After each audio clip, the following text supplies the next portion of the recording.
Coach Kathy DeAngelis, the Hofstra Pride ending their season today with a 2-0 loss to CAA foe Drexel Dragons.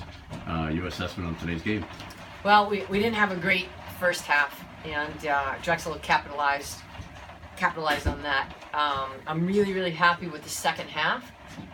To outcorner them 7-2 and 11-8 in shots in the second half. Unfortunately, we just couldn't find it back of the net. We had a lot of opportunities. We hit the post, we went over the goal, we went inside the goal.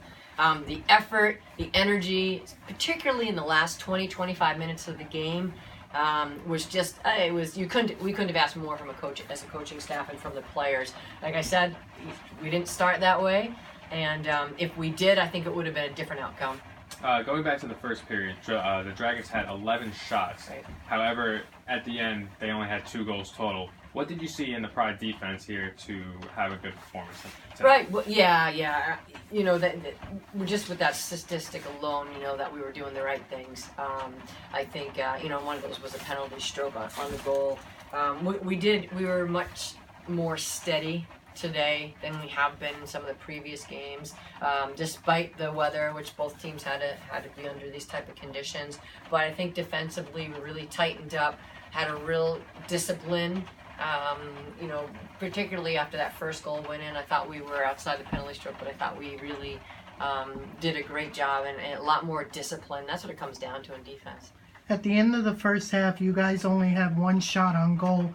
By the end of the game, you had 12 shots. What changed during halftime that the Pride came out with such an explosion of offense? Well, I think maybe you just look at the fact there's 35 minutes left, and we can't waste any more time. And we've struggled this year with being able to play a full 70 minutes, and that's been some issues that we've had. So in any case, I think that the change, the momentum, it came from the players. I mean, they're the ones out there. They're the players that have to be accountable. And we need to hold them accountable, and I think they held themselves accountable come the second half, and you could see a production, and then that's ultimately what we want as a coaching staff. And of course, how was it seeing seniors like Kara Swan, Taylor Mumley, and others going out today on their senior day? Yeah, I mean, it was a great. These guys have had a great 4 years and a great careers, and most importantly, just really great people. I can't ask enough. The support, the loyalty, the dedication. I mean, they really exemplify the Pride, and they were great role models for this really young team. Now you bring back a lot of players next year: Madison Sauvé, Frankie O'Brien, Feline DeWolf. What does it mean to have those players return next year? Yeah. And what does it mean for the Pride going forward? Right. Well, we lose just 4 players, and one of those is a goalkeeper. So 3 field players, and we had 19 players, 20 players, what it is.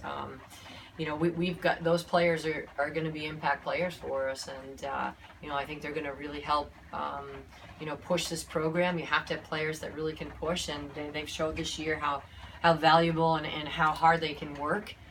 We're excited about the off season, and we have a lot of numbers in the off season, and that really helps. Where last year we had limited numbers and several injuries, so I'm excited to have a productive spring with these players, and those are definitely impact players that are really going to help lead this program in the future.